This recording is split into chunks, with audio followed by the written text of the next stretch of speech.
प्रिय मित्रों, नमस्ते। आत्मदर्शन कैसे हो, इस बात पर हम विचार कर रहे थे।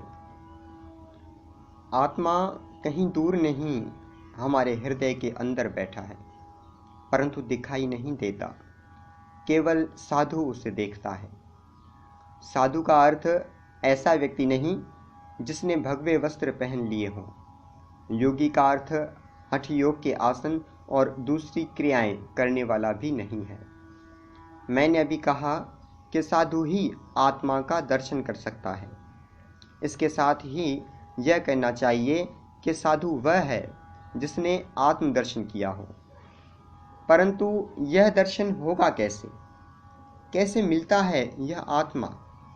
इसके संबंध में पिछले व्याख्यान में मुंडक उपनिषद का एक मंत्र आपको सुनाया था। सत्येन लभ्यस तपसा ह्येष आत्मा सम्यक ज्ञानेन ब्रह्मचर्येण नित्यम अंतः शरीरे ज्योतिर्मयो हि शुभ्रो यम पश्यन्ते यत यह क्षीण दोषा। सत्य से मिलता है वह, तप से मिलता है, सम्यक ज्ञान से मिलता है और नित्य ब्रह्मचर्य से शरीर के अंदर बैठा हुआ वह सुंदर प्रभु ज्योति वाला उस समय प्राप्त होता है जब दोष समाप्त हो जाते हैं।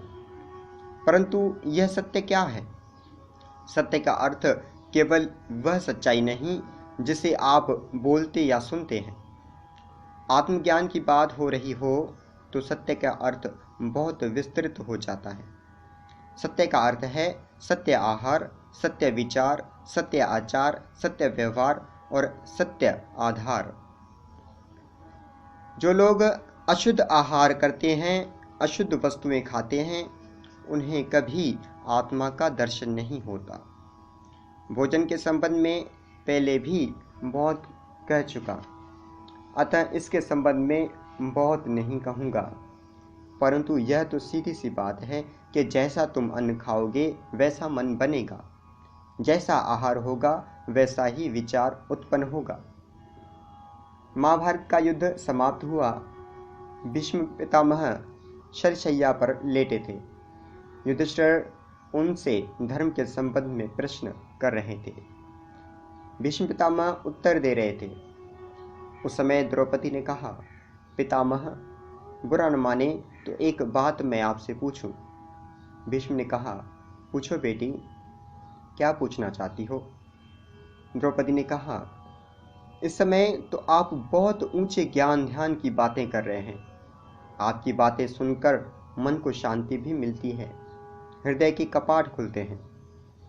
परंतु दुर्योधन की राजसभा में जब मेरा अपमान हुआ, जब दुराचारी दुशासन ने मेरे चीर उतारने आरंभ किए, तब मेरे चिल्लाने और पुकारने पर भी आप क्यों चुप होकर बैठे रहे? उस समय आपका यह पवित्र ज्ञान कहाँ गया था? भीष्म धीमे से बोले, पुत्री, मैं एक मनुष्य हूँ। उस समय मैं दुर्योधन के पाप का अन्न खाता था, पाप और अत्याचार से कमाया हुआ अन्न। उस अन्न को खाने के कारण मेरी बुद्धि सो गई थी। अब अर्जुन के तीरों ने मेरे शरीर से सैरों रक्त निकालकर उस अन्न के प्रभाव को समाप्त कर दिया है। अब मेरा मन पुनः जाग उठा है, मेरी आत्मा भी जागृत हो उठी है। सो भाई मेरे, यह पाप की कमाई का अन्न मन को बिगाड़ देता है। एक साधु किसी वन में एक वृक्ष के नीचे छोटी सी कुटी बनाकर रहते थे। दूर दूर से लोग उनका उपदेश सुनने के लिए आते थे, उनसे आशीर्वाद लेकर चले जाते थे। जिस राज्य में वह वन था, उसके राजा के पास भी साधु की ख्याति पहुंची। वे भी साधु के पास पहुंचे, उनकी बात सुनी, उन्हें मन ही मन में अपना गुरु मान लिया। तब यह देखकर कि मेरे गुरु एक रद्दी सी कुटी में रहते हैं, बोले, स्वामी जी, नगर में चलो, वहां चलकर निवास कीजिए। मैं आपके लिए आश्रम बनवा दूंगा, जैसा आप आज्ञा देंगे वैसा करूंगा। साधु ने यह बात स्वीकार नहीं की। 2-3 दिन व्यतीत हो गए। राजा प्रतिदिन अनुरोध करते रहे, साधु माने नहीं।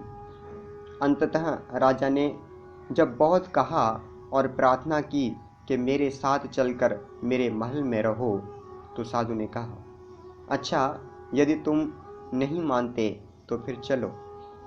साधु राजा के साथ गए, महल में रहने लगे।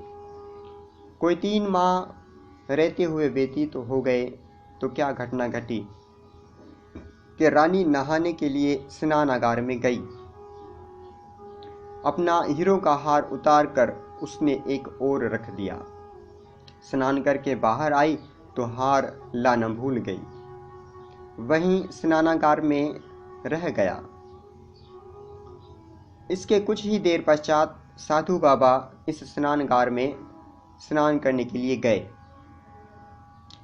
उन्होंने हार को देखा तो मन बदल गया। नहाना धोना भूलकर उन्होंने हार को उठाया, अपनी कोपिन में छुपा लिया और शीघ्रता से राजभवन से बाहर निकल गए, एक विशाल वन की ओर चल दिए। इधर महारानी अपना श्रृंगार करने लगी तो देखा कि हीरों का हार नहीं है। तभी उसे स्मरण हुआ कि हार तो स्नानगार में रखा था। वहां दासी को भेजा कि हार को ले आए। दासी ने वापस आकर कहा, वहां तो कोई हार नहीं। रानी ने स्वयं जाकर देखा, वस्तुतः वहां हार नहीं था। अन्वेषण हुआ कि रानी के पश्चात स्नानगार में कौन गया था। ज्ञात हुआ स्वामी जी गए थे। रानी ने कहा, उन्हें पूछो, शायद उन्होंने हार को कहीं रख दिया होगा। तब पता लगा स्वामी जी कहीं चले गए हैं, उनका कहीं चिन्ह भी नहीं। शिकायत राजा के पास पहुंची। सबको विश्वास हो गया कि वह साधु ही हीरो का हार लेकर चला गया। राजा ने आज्ञा दी, उस साधु को ढूंढो। नगर से बाहर प्रत्येक दिशा में सिपाही दौड़े, परंतु साधु भी कच्ची गोलियां तो नहीं खेला था। ऐसे मार्गों पर गया जिधर प्रायः कोई जाता नहीं था, ऐसे मार्गों से जहां सड़क नहीं थी, पगडंडी नहीं थी, खाने और पीने को भी नहीं था। दिन भर वह ठहर ठहर कर भागता रहा। रात्रि में भी काफी समय तक भागता रहा और जब उसे विश्वास हो गया कि अब कोई पकड़ नहीं सकता, तो एक वृक्ष के नीचे बैठ गया। उस समय एक तो इसलिए कि प्रातः से कुछ खाया नहीं था, दूसरे इसलिए कि दौड़ता रहा था।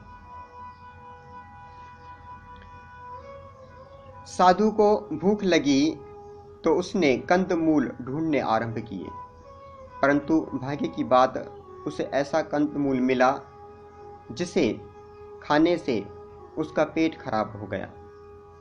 उसे भूख भी बहुत थी, वह ऐसे कितने ही कंदमूल खा गया। पेट तो भर गया इनसे, परंतु कोई आध घंटे पश्चात पेट में बादल गरज उठे। साधु थका हुआ था, परंतु उठना पड़ा। निकट ही पानी भी था। उसने सोचा, एक बार पेट साफ हो जाए तो फिर शुद्ध होकर सोऊंगा। परंतु एक बार जाने से तो काम नहीं बना। एक बार जाने के पश्चात वापस आकर साधु महाराज बैठे ही थे कि पेट ने फिर पुकारा। बेचारे फिर उठ कर गए। थोड़ी देर पश्चात पुनः गए, उसके पश्चात फिर गए और फिर गए और फिर गए और फिर गए। रात भर यही होता रहा। प्रातःकाल उसके मन में सहसा विचार उत्पन्न हुआ, यह तूने क्या किया? रानी का हार चुरा कर चला आया। धिक्कार है तेरे साधु होने पर। इसीलिए साधु बना था। चल हार वापस करके आ। इस विचार के आते ही साधु महाराज नगर की ओर चल दिए। नगर में पहुंचा तो सिपाहियों ने कहा, पकड़ लो। साधु ने कहा, पकड़ने की आवश्यकता नहीं, मैं स्वयं ही राजा के पास जा रहा हूँ। और प्रासाद में पहुंचकर वे सीधे राजा के पास चले गए।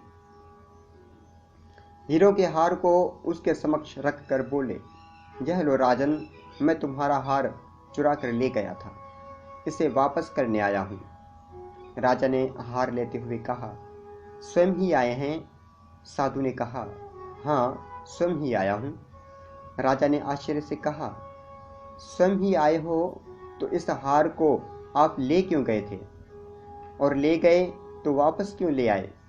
साधु ने कहा, सुनो राजन, 3 मास तक मैंने आपका अन्न खाया, इससे मन हो गया मैला। हार को देखा तो मुझे विचार ही नहीं आया कि चोरी करना पाप है। हार को उठाकर चला गया, परंतु रात को तुम्हारा खाया हुआ सारा अन्न शरीर से निकल गया। मेरा साधुपन वापस लौट आया। तब मैंने सोचा कि यह मैंने क्या किया।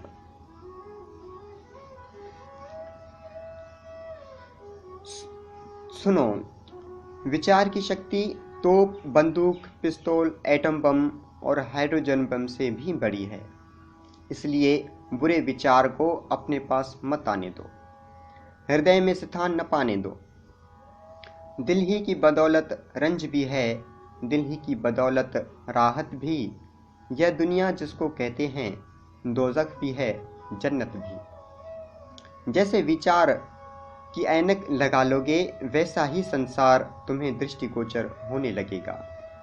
इसलिए वेद भगवान में बार बार यह प्रार्थना आई, तन में मनः शिव संकल्पम अस्तु। मेरा यह मन शिव संकल्प वाला हो, शुद्ध विचार वाला हो। यह मनुष्य विचारों का पुतला है। इसलिए गुरु वशिष्ठ ने कहा, संसार दीर्घ रोगस्य सुविचारो महौषधम, को अहम कस्य वा संसारो विवेकेन विलोयते।